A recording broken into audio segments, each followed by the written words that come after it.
McDonald's is the largest restaurant chain in the world, with over 40,000 restaurants spread over 120 countries. By this point, the Golden Arches are an inescapable sight everywhere you go, and McDonald's has sold well over 300 billion hamburgers. But the original McDonald brothers, who started the business, had their company all but stolen from them, because what began as a single drive-in restaurant was soon transformed into a global fast food empire because of an unrelenting milkshake machine salesman. And even though it may appear to be a simple burger business from the outside, McDonald's secretly dominates an entirely different industry, completely unrelated to selling fast food. At times, McDonald's is an inspiring story of an entrepreneur defying all the odds and building an empire. But at the same time, it's a story of betrayal, fraud, and countless scandals. At one point, McDonald's even came face to face with the Italian mafia. Honestly, this is a crazy story. So sit back and relax as we journey through the insane history of McDonald's. In the early 1900s, the American landscape was undergoing a massive transformation. The Ford Motor Company perfected the mass production of the car, and all across the country, roads were being paved to make way for it. But the introduction of the car did more than change the way Americans traveled. It also changed the way they ate. In sunny California, hundreds of drive-in restaurants were popping up, and customers loved the experience.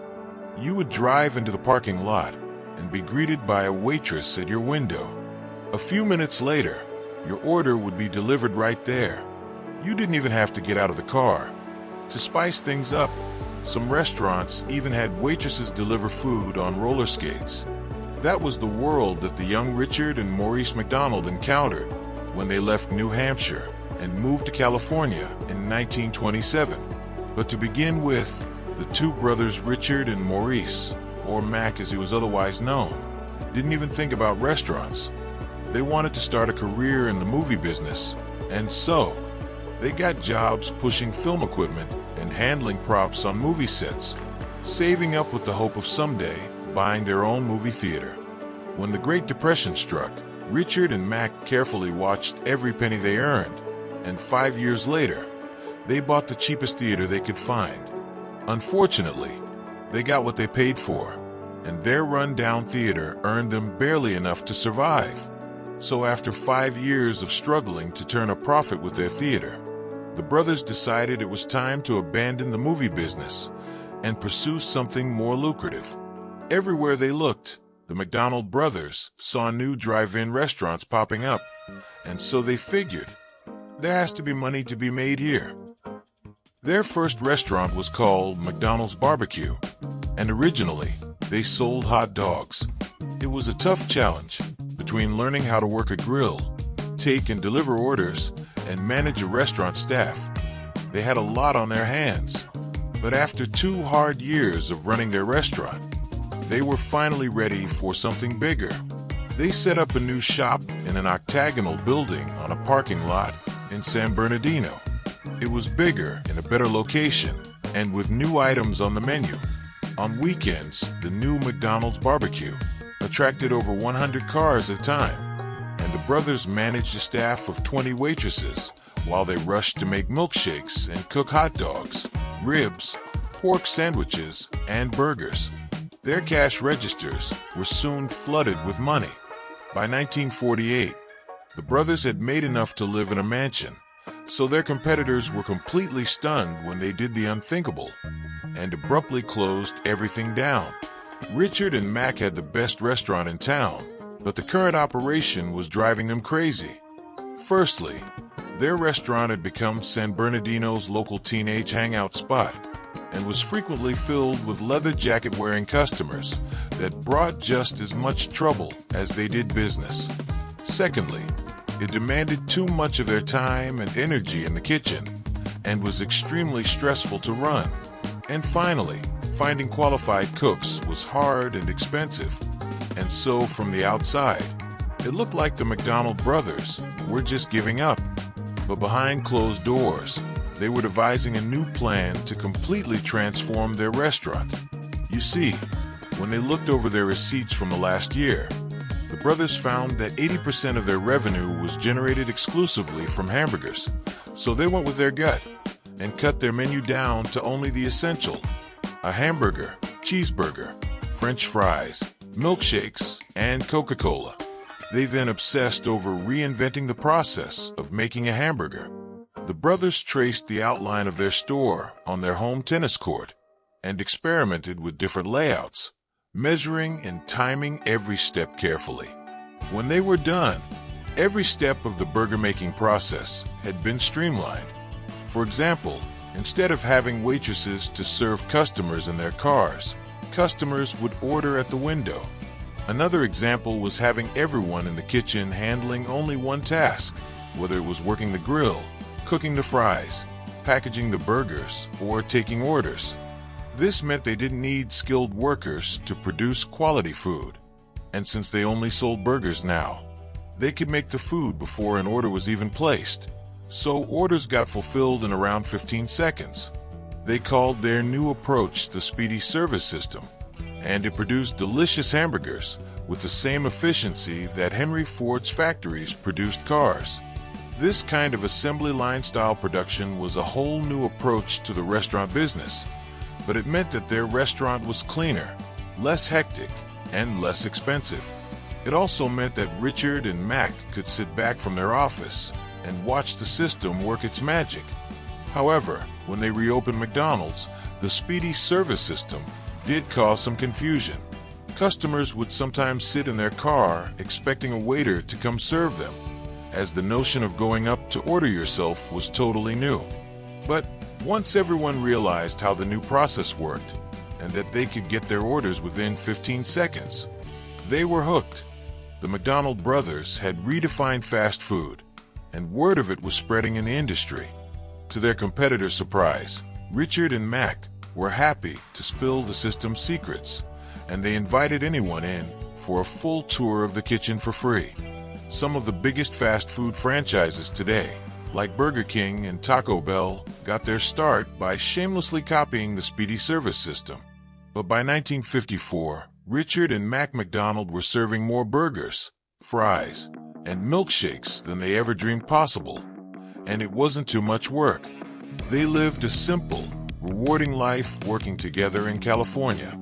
But little did they know, everything was about to change for McDonald's. It's time to introduce the real protagonist of the McDonald's story, Ray Kroc. Despite coming from very humble beginnings, Ray had a lot of ambition even as a young kid.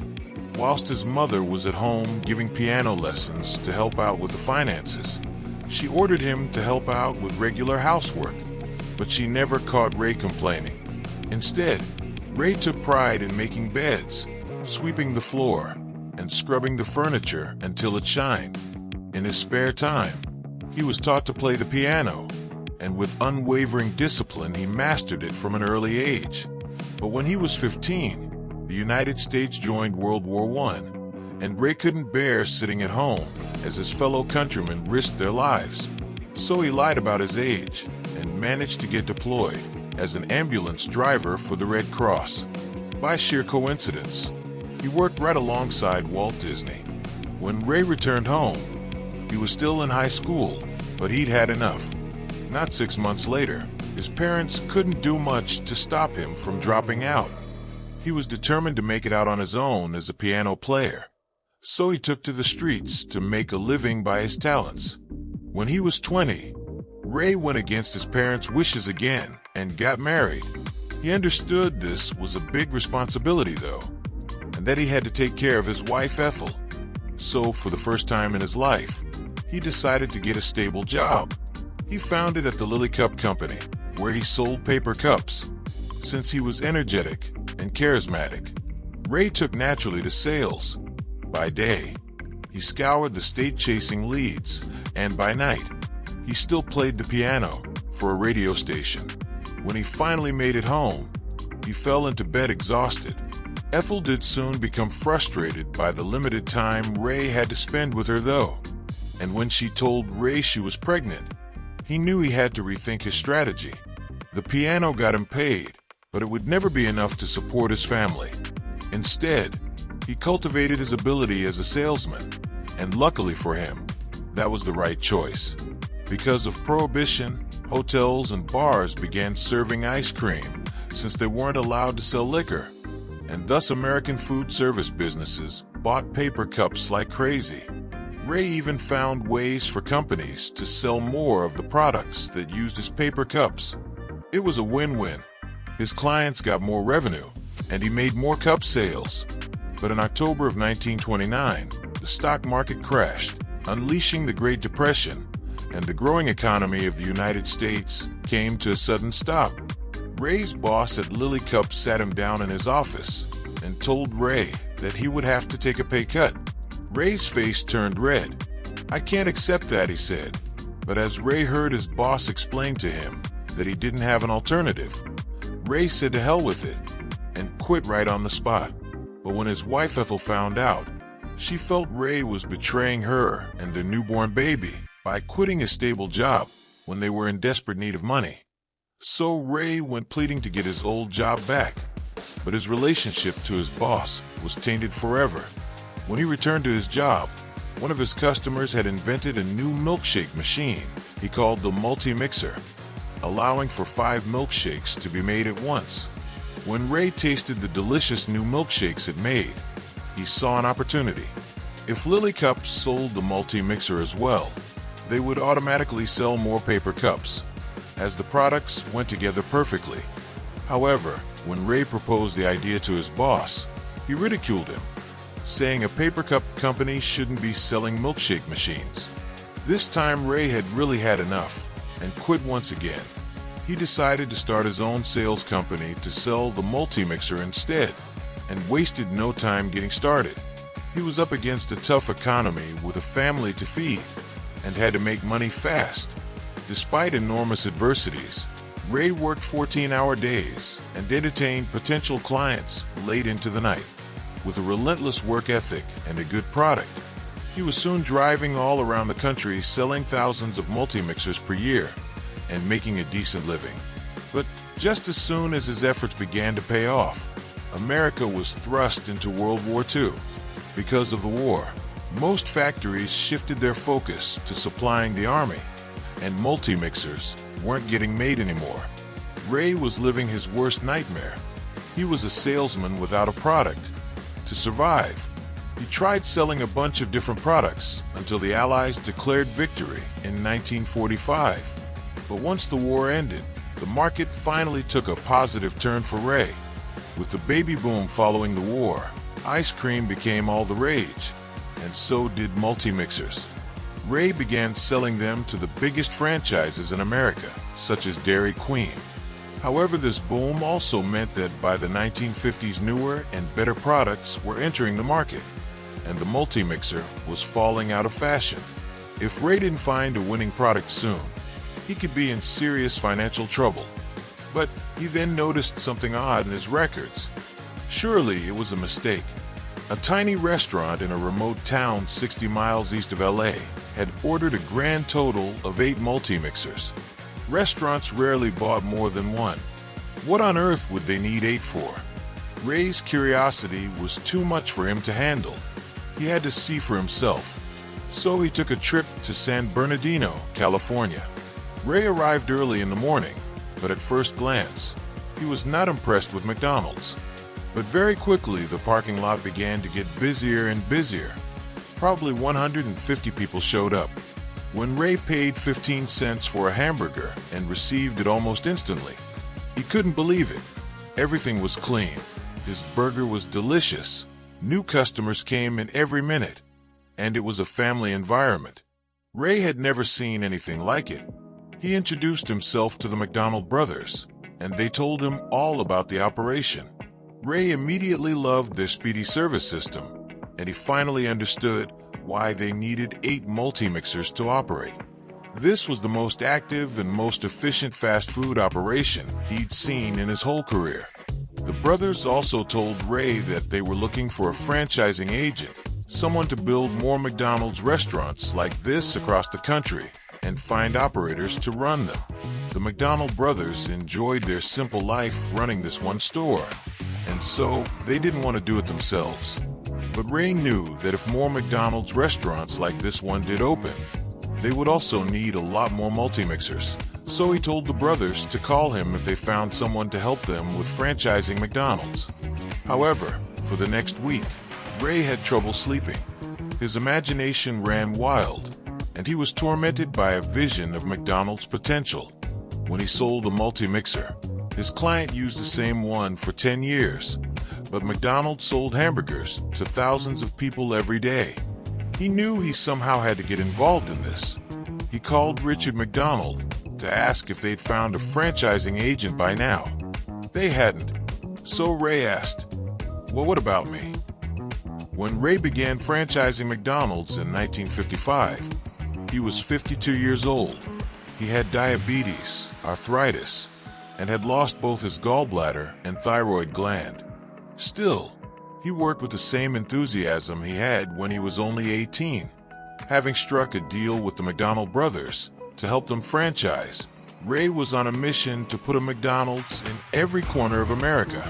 And so, he founded McDonald's System Incorporated, a separate entity to the original restaurant that was run by the McDonald brothers. The contract with the McDonald brothers stated that Ray's job was to scout new locations to open new McDonald's stores and to find restaurant operators to run them. Ray would then train them on how to use the speedy service system and repeat the process with more stores across the country. The contract also stated that if Ray wanted to make any changes in the store's design or change any part of the speedy service system, he would need to receive written confirmation signed by both brothers. Now, for every new McDonald's restaurant Ray opened, he received $950 upfront, and the store operator would pay him 1.9% of the revenue the store generated. However, of that 1.9%, over a quarter would go to the McDonald brothers as a royalty payment. So Ray was essentially getting 1.4% of the money each McDonald's store made. And at first, Ray was thrilled about this partnership. But soon, he would start to feel he got a very bad deal, and that his relationship with the McDonald brothers would be much worse than he could have imagined. It all began when Ray found a great new spot for his first store near his office in Des Plaines, Illinois, and he also found a great new operator to run it. The McDonald brothers gave Ray a new design featuring 2 golden arches for the new store, but the design didn't include a basement, which was absolutely needed for the store to function properly. Richard and Mac both agreed Ray should build the basement, but they refused to sign anything, which the contract clearly stated was required before Ray could proceed. Since it was necessary, Ray went ahead and built the basement anyway, but this meant he was in breach of the contract, and thus the brothers could technically sue him at any time. Once the store opened, though, the Golden Arches became a local attraction. Ray arrived at the store every morning to check that everything was ready. He would then drive to work at his sales company, which he still owned, and return every night to clean up any cups or wrappers in the parking lot. It wasn't his job to do that, of course, but Ray made sure the quality, service, and cleanliness in the restaurant was held to his personal standards. In just a few months, the McDonald's in Illinois was even more impressive than the original McDonald's operated by the McDonald brothers. Still, Ray's company McDonald's System Incorporated only got $950 for it, plus 1.4% of the store's revenue. So whilst the store's operator was getting rich, Ray himself was barely making any money considering all the work he was putting in. But it soon paid off in another way. The store was so impressive that Harry Sonneborn, the vice president of an ice cream chain called Tasty Freeze, decided to suddenly quit his prestigious job and come to work for Ray. Tasty Freeze was one of the largest franchises in the country at this point. However, Ray only had enough money to pay Harry $100 a week, less than a quarter of his salary at Tasty Freeze. Surprisingly, though, Harry was so keen on being a part of McDonald's, that he accepted. Harry's job would be to manage the finances of McDonald's System Incorporated, including negotiating loans and devising a way for them to actually make a profit. Harry had a lot of experience from Tasty Freeze, so in 1959, Ray appointed him as CEO. This way, Ray could focus on building as many stores as he could without worrying about the financial side of the business, something that totally disinterested him. In their first year as a duo, they got 18 franchisees signed up to run their own McDonald's store, 9 of them in California. However, although it was easy to find new operators there, it turned out to be incredibly difficult to control them from halfway across America. The first few operators didn't have the same appreciation for the speedy service system that Ray did, and they began experimenting with new products, procedures, and higher prices. It was impossible to enforce quality control, not to mention keep any consistency between one McDonald's and the next. Seeing this initial failure, Ray decided it was best to start expanding closer to home, but they learned a few key lessons that would shape McDonald's fundamentally. Firstly, they learned the importance of setting a minimum standard of quality in the system. They would allow operators to experiment, but they could never sacrifice 3 fundamental pillars: quality, service, and cleanliness. Second, they learned that the best type of operators for a McDonald's were the young, hungry, entrepreneur types. One of the best operators was a young Jewish man who tried selling a Catholic Bible to Ray. He found it admirable and made him an operator. These sorts of franchisees were better because they were active operators with a lot of drive and hustle, not just owners who wanted a passive income. Finally, Ray learned that if they were going to make serious money, it was not going to be from a 1.4% service fee. The average McDonald's made around $250,000 each year, but that meant McDonald's System Incorporated only made about $3,500 per store every year. They would soon have to find a better way to monetize. But for now, all of this experience did give Ray and Harry the confidence they needed to start a mass expansion of McDonald's in its second year. However, with only 18 restaurants at this point, McDonald's was still only one small fish in a massive ocean of competitors, and the fight to become the next big national chain was going to be brutal. By 1956, McDonald's was already facing a number of worthy competitors, partially because of the McDonald brothers. They had revolutionized fast food 8 years ago, but they had welcomed others into their kitchen, creating lots of competitors who copied their system. Fast food was no longer unique to McDonald's. Ray was trying to open up new McDonald's locations across the country, but at the exact same time, so were similar franchises like In-N-Out Burger, Burger Chef, and Burger King. Even outside of burgers, Colonel Sanders was already expanding Kentucky Fried Chicken, and Carl's Jr. was doing the same with hot dogs.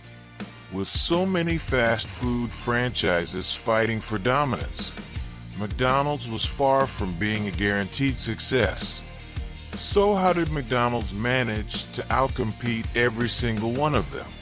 The answer, it turns out, was the genius of how Ray and Harry structured their franchising empire. At the time, the most common way to franchise a brick-and-mortar business was territorial franchising, which means selling the exclusive right to operate in a given territory. By selling huge contracts for whole areas, franchisors would make a lot of money up front before their first store even opened. And it meant that they weren't dependent on their restaurant actually succeeding to make a profit. This sounds good in theory, but in practice it meant the interests of the franchisor and franchisee weren't fully aligned. Instead of doing this, Ray decided to build McDonald's one store at a time. If an operator wanted to manage an additional store, they would need to prove that their first McDonald's was successful. This was slower, but it guaranteed superior quality of every store in the long run. Not just that, but traditional franchisors made most of their money by selling supplies to their franchisees. Things like kitchen equipment, cooking supplies, and even things like the restaurant sign. Franchisors made quick profits by overpricing their supplies, and so they became more focused on selling stuff to their franchisees than actually becoming a successful retailer. Ray decided against selling supplies to his franchisees because it turned them into his customers instead of his partners. Since Ray's company only made money from its 1.4% service fee based on how much revenue each store made, it was in his best interest to make his franchisees as rich as he possibly could. It was a simple, yet bold strategy, and it meant that McDonald's System Incorporated's interests were fully aligned with the interests of its store operators. Both of them were trying to make McDonald's stores the best and most profitable they could be, as opposed to many other chains where the franchisors just made all their money selling to franchisees. Even in person, Ray treated McDonald's operators as equal partners in his mission. Both franchisor and franchisee benefited from the success of the system as a whole, and so everyone worked to make McDonald's a success. It didn't hurt that Ray was also a very convincing salesman when it came to communicating his unshakable belief in McDonald's future. So many franchisees fully bought into his vision, but because Ray was essentially selling a system, he needed to find the right person to help perfect it. Luckily, Ray already knew the man for the job, a young guy named Fred Turner. When Ray had first met Fred, he was just 23 years old and had been hired to flip burgers in one of their McDonald's stores. But from day one, Ray saw his own energy and enthusiasm for McDonald's reflected in Fred. He was a natural leader with an incredible work ethic, so he quickly climbed the ranks at McDonald's. And within a few years, Ray named him Vice President of Operations. There are two sides to this story. There's the official story, and a much darker one, told by the McDonald brothers. You see, by improving on the speedy service system without their written permission, Ray had violated his contract with the brothers more times than he cared to count, and this meant that they could technically sue him at any time. They were always unpredictable when it came to legal matters, and so Ray decided to act before they had the chance to ruin his plans. He called them up and declared that he wanted to buy them out of McDonald's completely. Ray told them to name their price and call him when they knew. A few days later, the phone rang, but when Ray heard the number, his jaw dropped to the floor. $2.7 million. That gives $1 million for me, $1 million for Mac, and $700,000 for Uncle Sam. Ray thought about it for a while. This was everything he wanted. He'd get the McDonald's name, the original store in San Bernardino, and the rights to everything McDonald's related, so he'd be fully in charge. But he had no idea where to get $2.7 million. Sure, things had been going well for Ray with this new real estate strategy, But $2.7 million in 1960 is roughly the equivalent of $28 million today. Even for an up-and-coming business, that's a lot of money. But Ray knew this was his chance, so he agreed to the deal. Thankfully, Harry had some powerful contacts on Wall Street, so Ray was able to borrow the cash. It meant taking on a lot of debt, but Ray was so confident in the future of McDonald's, he felt certain he'd make it back. However, the brothers suddenly decided that they didn't want to give up their own McDonald's store, but they still insisted Ray pay the same price. Ray was furious, and it looked like the whole deal may fall apart. But eventually it was agreed that the brothers would keep their store as long as they renamed their restaurant to the Big M. So it was technically not associated with the McDonald's brand. By now, Ray hated the brothers with a passion, but at least it seemed the deal was done. But here is where the story splits in two paths. The official story is that the deal went well, and the McDonald brothers were soon showing off their $1 million check to their friends and family. However, Richard McDonald tells a different story. According to him, a key part of the deal was that the brothers wanted to keep the 0.5% royalty they'd received all this time. But Ray claimed that if that was written into the contract, insurance companies would charge him too much. So Ray supposedly agreed to pay the royalty out of his own income, but that the deal would have to be done on a handshake basis, rather than being official.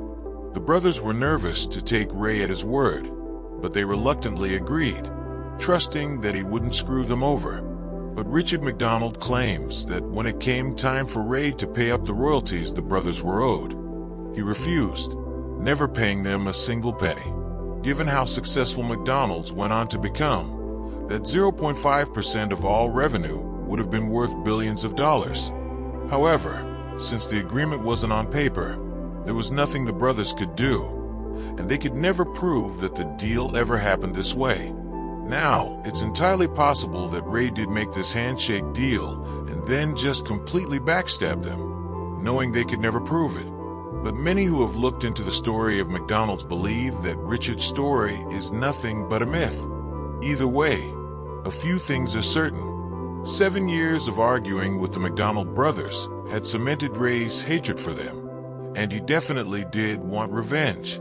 As soon as Richard and Max signed that piece of paper to transfer all ownership of McDonald's to Ray, he told one of his employees, "I'm normally not a vindictive man, but this time I'm going to get those sons of bitches." Ray's first order of business after negotiating the buyout was to open a McDonald's store a block away from the store owned by the brothers, which they'd had to rename to the Big M. Ray's intention for opening that store was purely to run them out of business. It was cruel. They weren't doing any harm by keeping their single store as a passion project, but it worked. The Big M couldn't compete with a McDonald's right next to it, and so the brothers' dream of wanting to keep their store was shattered. Ray also went about rewriting history. By this point, Ray and Harry had consolidated McDonald's System Incorporated and Franchise Realty Corporation into a single entity, the McDonald's Corporation. Ray called himself the founder of McDonald's and advertised his first franchise in Illinois as McDonald's No. 1, essentially erasing the McDonald brothers and their original store from the company's history. With the brothers out of the way, Ray then got the call he'd been waiting for. It was Joan, the woman he'd left his wife for. But she didn't sound excited. Joan said her mother was disappointed that she was even considering leaving her husband, and Joan's daughter told her that if she got a divorce, she could forget that she had a daughter. As a result, Joan told Ray she couldn't marry him. Ray put the phone down and sat in silence, staring blankly at the floor. He'd finally got the McDonald's business to himself, but the love of his life was now gone. At that moment, Ray decided it was time to throw himself into the business even more, which meant things were about to get crazy. By 1961, the McDonald brothers were out of the way, and so there was nothing stopping Ray from transforming McDonald's into everything he dreamed it could be. Ray wanted an aggressive marketing campaign to cement McDonald's as a household name, but with only 228 stores across the country, most Americans had never even heard of McDonald's. A national advertising campaign would be overkill, so the team decided that the best way to promote McDonald's would be locally, with the help of the franchisees. It was a gamble for sure. Selecting the right franchisee to run a restaurant was hard enough, and now they were trusting them with McDonald's image. But Ray's personal preference in franchisees were the young entrepreneurial types, and this became one of McDonald's strengths because they were always experimenting with new ideas on how to improve their own restaurants. For example, one operator wanted to use TV advertising to get children interested in his McDonald's. He found a local show called Bozo Circus, and when it came time for the Bozo character to promote McDonald's, the actor was a spectacular salesman, and the local McDonald's was soon flooded with kids. When the TV show was canceled, though, they were left without their best promoter.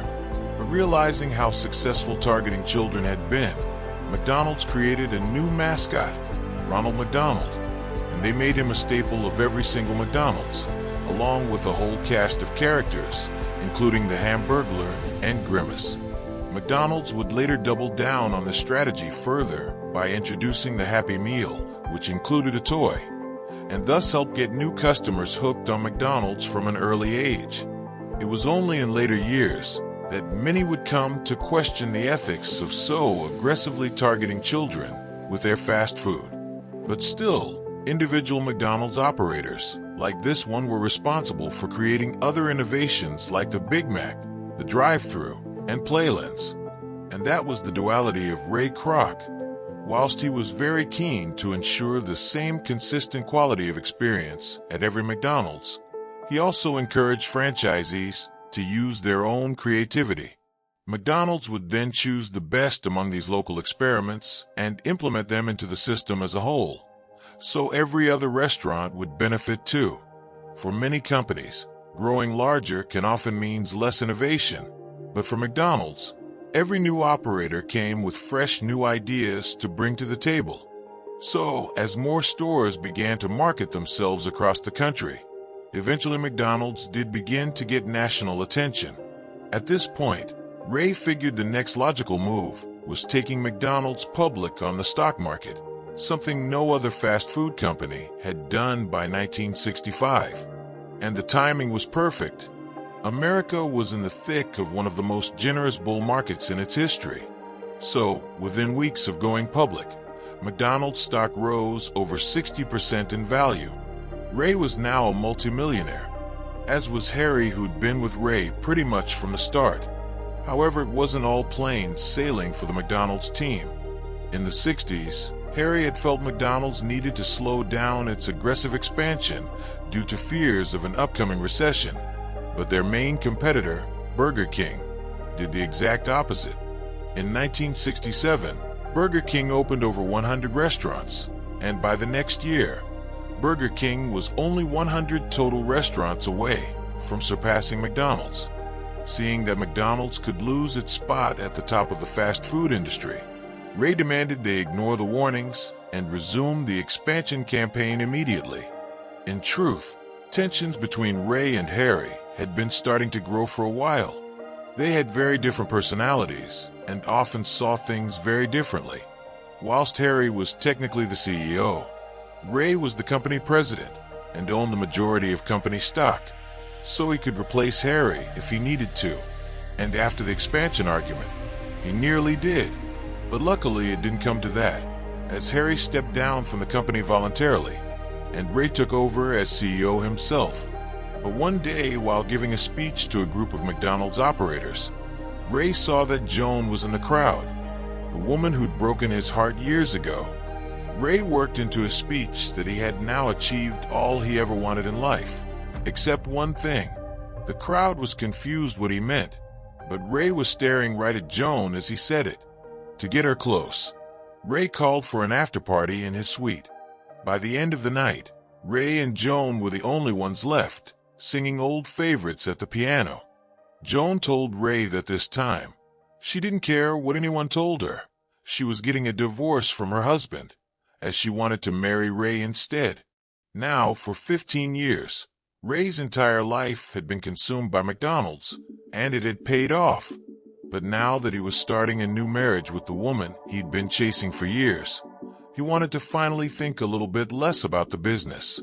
For a man as driven as Ray, this certainly didn't mean he would retire. It just meant he would only think about McDonald's while he slept and up to about 5 p.m., and then keep the evenings reserved for Joan. Whilst Ray would remain the public face of McDonald's for many years, he wanted to name a new driven CEO to lead the company forward, and that responsibility fell to Fred Turner, the young fry cook Ray had picked out and promoted to vice president of operations all those years ago. He'd become like the son Ray never had. After shadowing Ray for years, Ray felt Fred was ready to take over as CEO. And whilst Ray had left big shoes to fill, it's fair to say Fred delivered. The first challenge Fred took on was expanding McDonald's globally. None of their competitors had been able to succeed outside of America yet, and even Ray had tried to expand McDonald's into the Netherlands, Canada, and the Caribbean. However, their original mistake was trying to adapt their menu to the local culture, and it failed horribly. When Fred tried breaking McDonald's into Japan, he knew he had to take a different approach. Instead of changing the menu, he left it intact, but like in America, he left marketing to the locals, and it worked. The Japanese people loved the authentic McDonald's experience. In fact, they admired its Japan-like efficiency. The same strategy worked in other countries as well, and McDonald's became one of the main exporters of American culture. Since they recruited locals to operate the restaurants and market the brand, the world received them with open arms. Next on Fred's list was putting expansion into high gear. Fred had climbed the ladder at McDonald's all the way from burger flipper to CEO, so he understood the business from all angles. When he was younger, he perfected every aspect of operations, from finding the right temperature to cook fries in, to the way employees spoke to customers. Now though, Fred was optimizing the process of finding a franchisee and opening a new store, and it's fair to say he succeeded. With Fred as CEO, there was no escaping McDonald's. New stores were being built across the world faster than even Ray had ever dreamed was possible. By 1974, they were opening more than 500 restaurants every year, and the number only kept growing. Only a few years before, Burger King had equaled McDonald's in terms of yearly growth, but Fred broke McDonald's into the global market and more than tripled the number of stores. Burger King was left far behind, and McDonald's was fast becoming one of the largest and most iconic companies in the world. However, now that McDonald's was a global conglomerate, it was up against a new and dangerous caliber of challenges. As the international face of fast food, McDonald's was about to face some of the worst scandals in its history. Because of its enormous size, McDonald's became a target for public humiliations, and much worse. McDonald's began running a competition where monopoly stickers were attached to many of its products. If you found the right stickers, you could win prizes. Most of these were simple items like a free Big Mac or soda, but there were also a smaller amount of high-value prizes you could win, like cars, vacations, or even the grand prize of $1 million. It was a fun lottery that definitely helped increase sales at McDonald's. But it just so happened that a former policeman and a member of an Italian crime family managed to rig the entire game and steal millions of dollars. You see, McDonald's had hired an impartial third-party company to manage the promotion, so that McDonald's themselves would not have any control over who actually won the prizes. The chief of security for this third-party company was a former cop called Jerome Jacobson, who was responsible for distributing the winning stickers to stores across America. When Jerome was transporting the winning stickers, they were already in an envelope with a tamper-proof seal, and he was accompanied by a chaperone. So in theory, there was no way he could steal them. However, due to a mistake with their supplier, one day Jerome received some of those tamper-proof seals to his personal address instead of the company address. Jerome realized that he could essentially open the sealed envelope containing the winning stickers, switch them for different low-value stickers, then reseal the envelope using these tamper-proof seals he'd received, thus leaving no evidence behind that he'd just stolen the winning pieces. He simply had to go to the bathroom so that the chaperone with him couldn't see what was doing, make the swap over there, and come out as if nothing had happened. Now, of course, even though he was able to steal the stickers, Jerome couldn't just redeem the winning stickers himself. That would be extremely obvious he'd stolen them. So he started selling them to people he knew. For example, he sold one winning sticker to his brother-in-law and another to his local butcher. And in exchange, they gave him a cut of the prize money once they'd redeemed it at the McDonald's store where Jerome was supposed to have delivered it. Jerome made some good money from this. However, this operation went to a whole new level when Jerome met an Italian mobster called Jerry Colombo. Jerome and Jerry struck up a partnership where Jerry would sell the tickets to his connections in the Colombo crime family and their associates. So Jerome began stealing more and more winning McDonald's Monopoly stickers, gave them to Jerry, who would then sell them off to his network. And for years, McDonald's and the general public were completely unaware that millions of dollars of prizes were in fact going to organized criminals. For Jerome, everything was going perfectly, up until Jerry Colombo died in a car accident.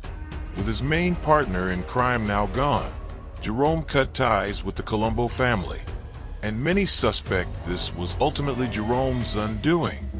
You see, in 2000, the FBI got an anonymous tip to look into the McDonald's Monopoly Prize winners.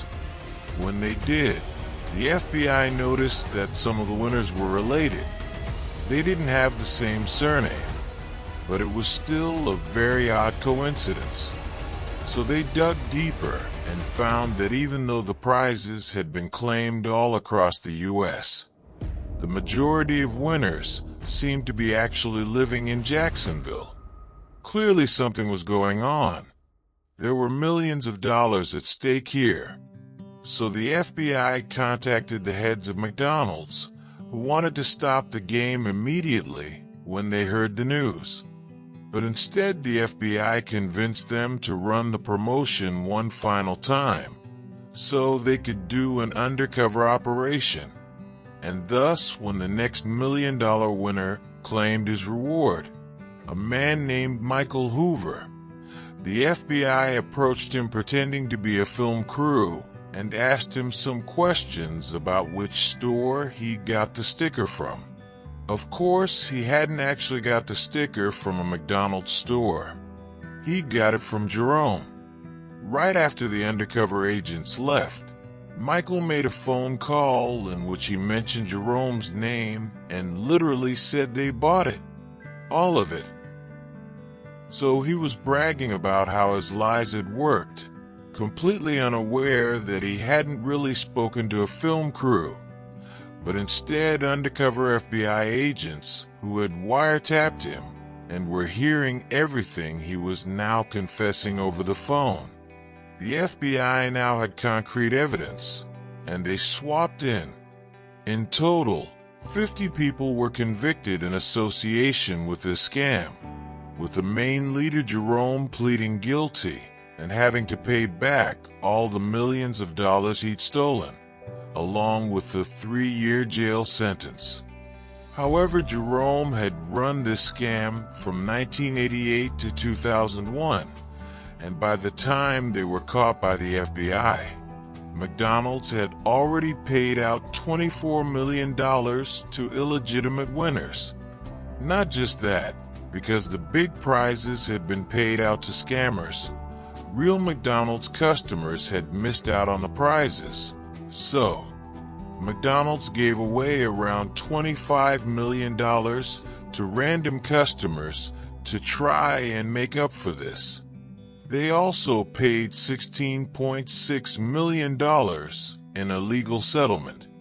In total, the scammers cost McDonald's over $65 million. But the real losers were all the customers who'd been participating in the contest hoping to win prizes, unaware they couldn't possibly win them, as most of the big prizes were being illegally given to the mafia and their connections.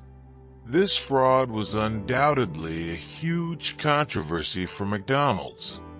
However, just a couple of years later, the company would be involved in an even bigger scandal. In 2004, Morgan Spurlock released his documentary Super Size Me. At the time, several people were suing McDonald's, claiming their food made them overweight and caused them health problems. But none of them could prove McDonald's was really to blame, as they obviously ate foods other than McDonald's as well. When Morgan learned about these cases, he challenged himself to eat only McDonald's every day for a month. That meant breakfast, lunch, and dinner. And if an employee offered to supersize his meal, he had to take the largest possible option from the menu. Morgan knew eating only McDonald's would have some strange effects on him, but he underestimated the challenge's true health risks. Today, there is a widespread understanding that eating fast food can be detrimental to your health. Fast food usually contains lots of sugar, saturated fats, and preservatives. So most health professionals agree that it's better to avoid fast food. Not surprisingly, Morgan's one-month McDonald's binge worried his doctors. By the end of 30 days, Morgan put on 27 pounds. His cholesterol and blood pressure went through the roof, and he felt depressed for a good portion of the challenge. There were scenes of him vomiting after eating a full supersize option meal, and he even developed serious heart complications, all within the span of a month. After the documentary aired, the public image of McDonald's was never the same. 6 weeks after the documentary was released, McDonald's removed the supersize option from the menu. They even started the Go Active campaign, which promoted healthier options and exercise. McDonald's claimed these decisions were not influenced by the documentary, but the damage was already done. Super Size Me portrayed McDonald's as junk food, and the reputation stuck to them. And it is interesting to look at the data here. In the 1960s, when McDonald's had merely 228 restaurants, America's obesity rate stood at just 13%, whereas today, more than 40% of Americans are obese, over 3 times what it was 60 years ago. And many correlate the rise of fast food chains like McDonald's with the global trend towards obesity. Now, of course, it's important to note that this is influenced by a wide range of factors, and fast food is only one of many contributing elements. And ultimately, consumers choose what they eat. But there's no doubt that as the largest fast food chain in the world, and the one who perfected it, the story of fast food is closely tied with the story of McDonald's. But that certainly hasn't stopped McDonald's success. With a market cap of over $200 billion today, it's one of the 50 largest companies on the planet. What's interesting, though, is that every year the company has its annual Founders Day event, a celebration to honor Ray Kroc, not the McDonald brothers, who really started the company. But whilst they were the true founders, it's also true the business would never have been as big as it is without Ray Kroc. It was Ray who constantly wanted to keep expanding, whilst the brothers wanted an easier, more relaxed life. Besides, whilst Ray and the brothers did grow to hate each other. Thanks for watching, and remember to like, comment, and subscribe to Real Nickel News. Lloyd out. She'll be with you in a while.